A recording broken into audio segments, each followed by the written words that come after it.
Welcome to the Greg's Review Show today. We're going to get into a very, very important topic, and it's dealing with true crime documentary story of an immigrant who meets a young cat, and the story is tragic. But anyway, thumbs up, like and share this video. Please support us through Cash App. That's GRC $ mantrap. Hit that subscribe button, hit that thumbs up button. Without further ado, we're going to go ahead and get into this video real quickly, and I'll be right back. Here we go.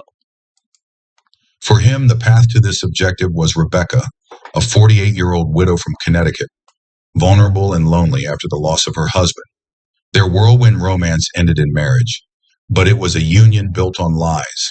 Kenneth's backstory was like that of many immigrants chasing the American dream. He arrived in the United States on a student visa, but soon found himself grappling with its expiration. With limited options, Kenneth began looking for a solution, a way to stay in the country legally and indefinitely. The U.S. Green Card program, which allowed for residency through marriage to a citizen, offered him the perfect opportunity. It was clear Kenneth had no intention of returning to his home country, but his means of staying would prove to be not only deceptive, but deadly. Rebecca Sullivan, the widow he targeted, was a well-known figure in her quiet Connecticut suburb. She had inherited substantial wealth from her late husband, a real estate developer, and lived a comfortable but lonely life. Friends described her as kind, generous, and trusting, perhaps too trusting. Kenneth exploited these traits masterfully. The pair met at a charity fundraiser, where Kenneth, already scouting for potential opportunities, made his move. His charisma was undeniable, and he quickly ingratiated himself with Rebecca. She was drawn to his attentiveness, his charm, and his ability to make her laugh after years of solitude. What Rebecca saw as love, others viewed with skepticism. Their wedding, a modest but elegant ceremony, raised eyebrows among Rebecca's close friends. The significant age difference, combined with Kenneth's sudden devotion, seemed too good to be true. Some voiced their concerns, but Rebecca brushed them aside. "I finally feel alive again," she told one friend. To her, Kenneth represented a second chance at happiness. But to Kenneth, Rebecca was nothing more than a stepping stone. Investigators would later uncover that even as Kenneth recited his wedding vows, he was privately strategizing his future, one that did not include Rebecca. For the first few years, Kenneth played his role convincingly. He was attentive, affectionate, and seemingly devoted. Neighbors and friends remarked on his charm, noting how he seemed to dote on Rebecca. In truth, Kenneth was carefully biding his time. He knew that maintaining the appearance of a loving husband was crucial to securing his green card. The case would ultimately expose the dangerous lengths Kenneth was willing to pursue his ambitions. At the time, however, Rebecca had no reason to suspect that the man she had opened her heart to was carefully plotting her demise. The stage was set for a tragedy that would leave a lasting scar on the community, and a trail of evidence that would eventually lead investigators to the truth. Marriage to a U.S. citizen grants an immigrant a conditional green card, valid for just 2 years, as a test of the legitimacy of the union. Kenneth Adeoye knew this when he married Rebecca Sullivan. He also knew that after the 2-year period, he would be eligible to apply for a permanent green card, provided he convinced immigration authorities that their marriage was genuine. For Kenneth, these 2 years were a critical phase in his scheme. To secure his place in the U.S., he had to play the part of a devoted husband flawlessly. In the beginning, Kenneth made every effort to appear as the ideal spouse. He attended Rebecca's social events, bought her thoughtful gifts, and even spent weekends remodeling parts of their suburban home. To Rebecca, it seemed that her marriage had brought her the happiness she thought she'd lost forever. She often gushed to her friends about how lucky she felt to have found Kenneth. Behind the scenes, however, Kenneth's resentment was growing. Living with Rebecca felt like a chore to him. He despised her habits, the way she spent evenings reminiscing about her late husband, the books she loved, her predictable routine. To Kenneth, the 48-year-old widow represented everything he wanted to escape. He masked his contempt, but those close to the couple began noticing cracks in the facade. This ancient ritual keeps 80-year-old Black women's hair thick and lustrous. Hidden in the heart of Egypt lies. Rebecca's best friend, Linda, voiced her concerns early on. She noticed how Kenneth often seemed distracted when Rebecca spoke, and how his charm felt rehearsed. "He's just tired from work," Rebecca would insist, brushing off Linda's concerns. But Linda wasn't convinced. To her, Kenneth's charm felt more like a performance than genuine affection. By the time Kenneth's conditional green card was granted, his mask began to slip. Now legally allowed to live and work in the U.S., Kenneth grew less concerned with maintaining appearances. His affection became sporadic, and his once thoughtful gestures disappeared entirely. Rebecca noticed, but she attributed it to stress or the natural ebb and flow of a relationship. After all, she trusted him. She had no idea that Kenneth was simply counting down the days until he could file for his permanent residency. Shortly after receiving his conditional green card, Kenneth began venturing out more frequently. He claimed he was networking to build his career, but in reality, he was beginning to explore life outside of his marriage. It was during this time that he met Charlotte Miller, a 27-year-old nurse who worked at a prominent hospital in New York City. The two met at a mutual friends event, and Kenneth was instantly drawn to her. Charlotte was everything Kenneth believed Rebecca was not: youthful, vibrant, and driven. She had no baggage, no painful past to unpack, and no expectations of him beyond the excitement of their affair. To Kenneth, she represented the freedom and future he longed for. He began seeing Charlotte regularly, carefully hiding their relationship from Rebecca. While Kenneth was indulging in his secret life, Rebecca was growing increasingly isolated. She noticed his absences but rationalized them away. "He's just busy," she told herself. She had no reason to suspect that her husband was living a double life, much less that he was actively planning to end their marriage in a way far more permanent than divorce. As the 2-year mark of their marriage approached, Kenneth began the process of applying for his permanent green card. This required proving to immigration authorities that their marriage was legitimate, a task he handled with the same calculated precision he had employed throughout their relationship. Kenneth gathered photographs, financial records, and testimonials from acquaintances who believed in their union. Rebecca, unaware of his true motives, enthusiastically supported the process. When Kenneth's permanent green card was finally approved, he felt a weight lift off his shoulders. For the first time, he was free, at least legally, but the chains of his marriage still bound him, and he was determined to break them. To Kenneth, divorce was not an option. It would not only tarnish the narrative he had carefully built, but also risk exposing the truth about his motives. He needed a clean break, one that would eliminate Rebecca entirely. It was during this time that Kenneth began researching poisons. His meticulous nature drove him to seek out substances that would mimic natural illnesses, ensuring that no suspicion would fall on him. He found a toxin that fit his needs perfectly: slow-acting, difficult to detect, and capable of causing symptoms that could be mistaken for a variety of medical conditions. The plan was cruelly ingenious. By administering small doses over time, Kenneth could create the illusion that Rebecca was suffering from a mysterious, degenerative illness. He began slipping the poison into her coffee, a daily ritual she cherished and one he had carefully taken over in the guise of a loving husband. Rebecca's health began to deteriorate slowly. At first it was subtle: fatigue, occasional dizziness, and stomach pains. She attributed these symptoms to stress and age. Kenneth feigned concern, urging her to see a doctor. Tests came back inconclusive, with doctors unable to pinpoint the cause of her symptoms. Kenneth played his role perfectly, attending every appointment and expressing genuine worry to her friends and family. As Rebecca's condition worsened, Kenneth's life outside the marriage flourished.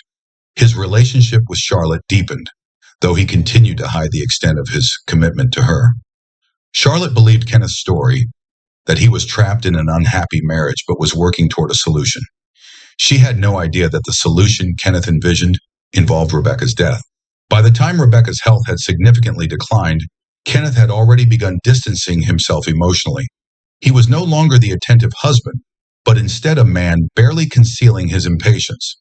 To those around them, he appeared as a stressed and grieving partner, overwhelmed by his wife's worsening condition. To Kenneth, Rebecca's deteriorating health was simply a means to an end.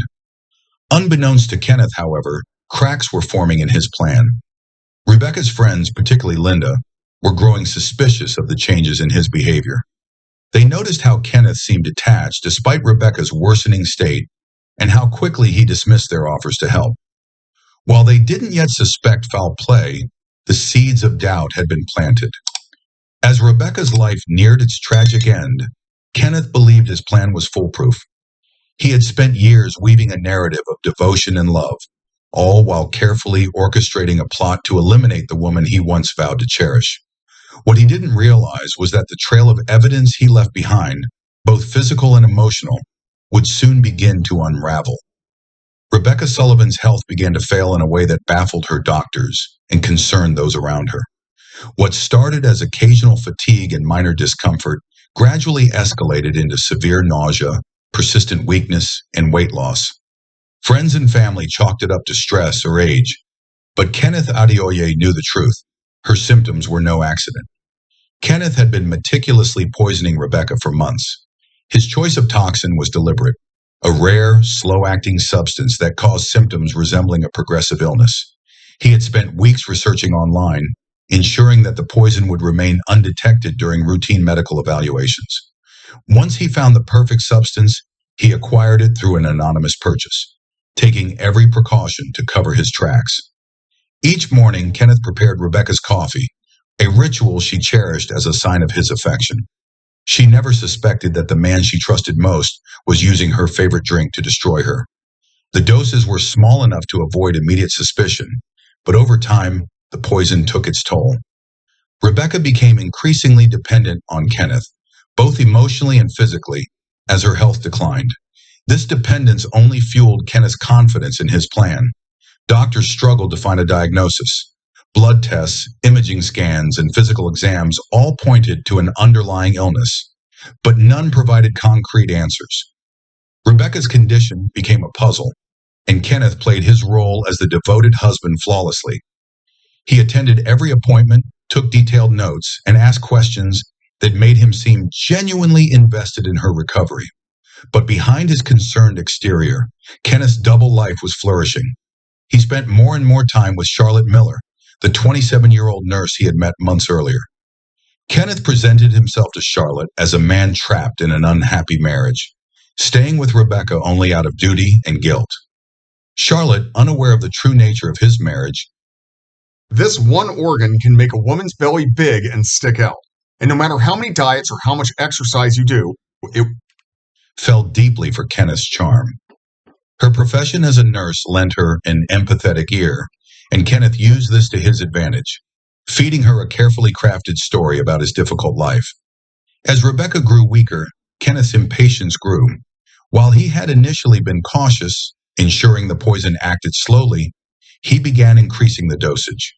Rebecca's decline accelerated, leaving her bedridden and unable to care for herself. Kenneth used this as an opportunity to reinforce his image as the perfect husband. Neighbors often commented on how devoted he seemed, frequently stopping by to check on her and bring meals. "He's such a good man," one neighbor remarked. "Rebecca's lucky to have him." Yet Kenneth's confidence led to a critical mistake. While researching dosages and the poison's effects late one night, he left his laptop open. The screen displayed a web page detailing the properties of the toxin he was using. Though he quickly closed it when he heard Rebecca stir in the next room, the incident hinted at his growing recklessness. As Rebecca's condition worsened, her primary physician, Dr. Patel, became increasingly concerned. Despite multiple rounds of testing, no definitive cause for her symptoms had been found. Her deterioration didn't match any known illnesses, but certain details nagged at Dr. Patel. The symptoms, weight loss, nausea, and unexplained weakness, were consistent with exposure to certain toxins. Though it was rare, Dr. Patel decided to run a toxicology test as a precaution. Kenneth remained oblivious to Dr. Patel's suspicions, believing his plan was foolproof. He focused on managing appearances, ensuring that everyone around them saw him as a grieving husband grappling with the tragedy of his wife's mysterious illness. However, his behavior outside the home raised questions among casual acquaintances. Kenneth had begun openly spending more time with Charlotte. They were seen dining together at upscale restaurants and attending events in the city. While Kenneth claimed these outings were work-related or with friends, their frequency raised quiet murmurs.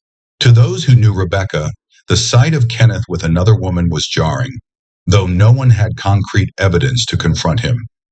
Meanwhile, Rebecca's condition reached its lowest point. She was now bedridden, unable to eat without assistance, and in near constant pain. Kenneth began making preparations for what he assumed would be her inevitable death. He spoke to her doctors about hospice care, ensuring that her death would seem like the natural conclusion of an undiagnosed illness. To the outside world, he appeared devastated, but internally, Kenneth felt relief. His goal was within reach. The toxicology results, however, would change everything. Though delayed due to the rare nature of the poison, preliminary findings hinted at the presence of a foreign substance in Rebecca's system. Dr. Patel, now deeply suspicious, reported his findings to the authorities, prompting them to investigate further. As investigators began digging into Kenneth's life, they uncovered troubling signs. Financial records revealed purchases linked to the acquisition of the poison, while his internet history showed searches that included terms like undetectable toxins and symptoms of poisoning. The timeline of Rebecca's illness also aligned suspiciously with Kenneth's behavior and spending patterns. The case began to unravel, but Kenneth remained unaware. He believed that Rebecca's death would free him, both emotionally and legally, from the marriage he had never wanted. What he didn't realize was that his carefully constructed plan was falling apart piece by piece. Investigators were closing in, and the tragic story of Rebecca Sullivan's mysterious illness was about to take a shocking turn. Rebecca Sullivan's death was both heartbreaking and predictable. After months of suffering, she passed away quietly in her sleep one rainy autumn evening. Kenneth Adeoye, now a widower, staged his grief impeccably.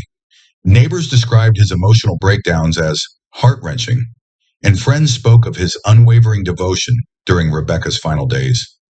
Kenneth's performance left little room for doubt. He was a grieving husband who had lost the love of his life to a cruel, mysterious illness. Rebecca's funeral was a somber affair. Kenneth played the part of the devastated spouse, tearfully delivering a eulogy about Rebecca's kindness and resilience. Mourners remarked on how lucky Rebecca had been to have such a caring husband in her final years. But beneath Kenneth's stoic demeanor, there was relief.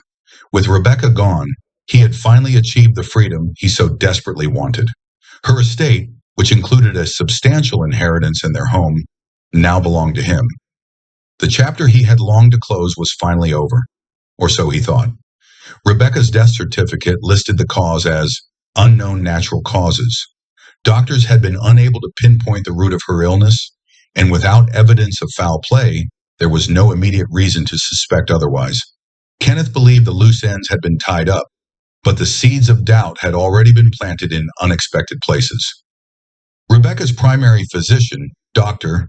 Patel, could not shake his unease. The toxicology tests had revealed traces of a rare toxin, but the levels were inconclusive, small enough to be dismissed as contamination or a lab error. Still, Dr. Patel's instincts told him something was off. He reported his findings to law enforcement, urging them to keep an eye on the case. Authorities agreed to open a quiet investigation, focusing on Kenneth's behavior and financial activities leading up to Rebecca's death. This is the second most toxic thing in your kitchen. If you still using plastic or wood cutting boards, ditch. Kenneth, meanwhile, wasted no time moving forward with his life. Within weeks, he began openly dating Charlotte Miller. The couple was seen at local restaurants, traveling to nearby cities, and even shopping for a new apartment in New York. To those who had attended Rebecca's funeral, Kenneth's quick transition was shocking. Gossip about his lack of mourning began to spread, and murmurs of suspicion grew louder. Investigators assigned to Rebecca's case began piecing together the timeline of her illness. A deeper dive into Kenneth's financial records revealed troubling inconsistencies. During the period of Rebecca's decline, Kenneth had made several purchases through online marketplaces, including items commonly associated with handling toxic substances. He had also conducted multiple web searches for phrases like slow-acting poisons, symptoms of arsenic poisoning, and natural death by toxins. These findings painted a clear picture. Rebecca's illness had been anything but natural. Authorities next turned their attention to Kenneth's personal life. Witness statements confirmed that he had been seen with Charlotte Miller during Rebecca's illness, suggesting an ongoing affair. When questioned, Charlotte initially defended Kenneth, insisting their relationship had started after Rebecca's death.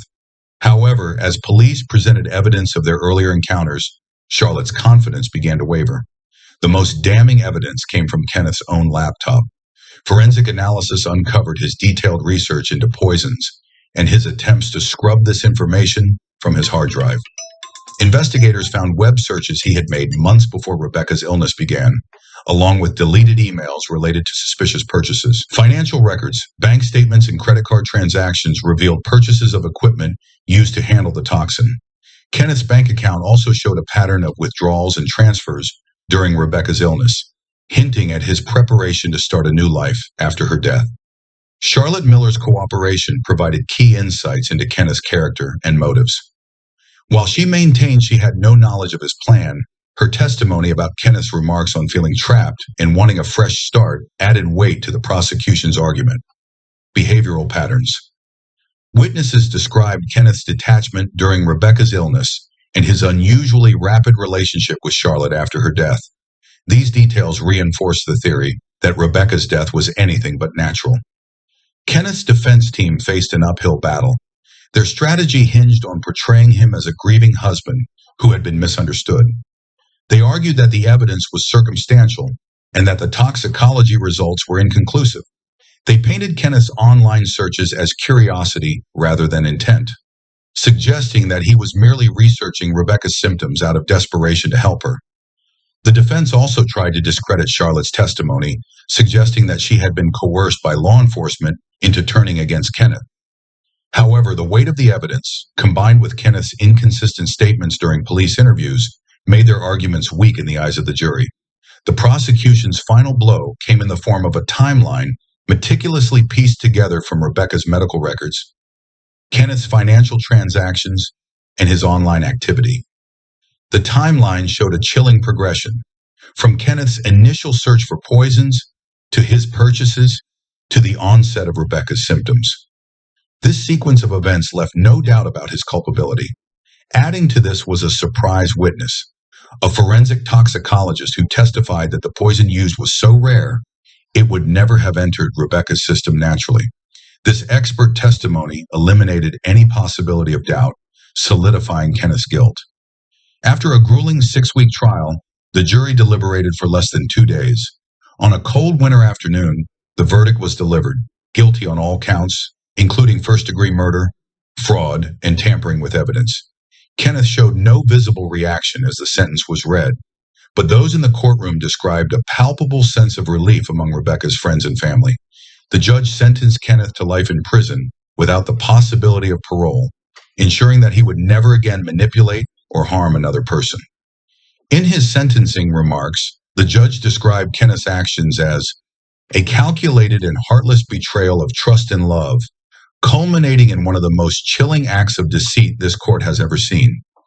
The community that had once admired Kenneth as a devoted husband was left grappling with the truth. Rebecca's friends mourned not only her death, but also the betrayal she had endured in her final years. As you can see, YouTuber, you guys got to be careful out there. See some crazy cats out there. This is a true story. Thumbs up, like, and share. Unfortunate, this lady died because of this crappy guy right here. Decided he wants to get a green card and marry someone and then murders them. That is sickening. So, ladies and gentlemen, be careful out here when you meet people online or anywhere. Shopping malls, stores, banks, school, anywhere. Be careful, especially this relationship was suspect all along. This guy wanted a green card. Ladies, I repeat, this guy wanted a green card so that he could marry this woman and inherit millions. But unfortunately, thank God, he got caught and he got first degree charges charged on him, and he's put away for a long time, and he can't hurt anyone. So thumbs up, like, and share this video. And I thought I'd just bring this information through because it's very serious out here. When you meet people, be careful out here. Run background checks on these cats. Find out where they come from, especially if they're immigrants.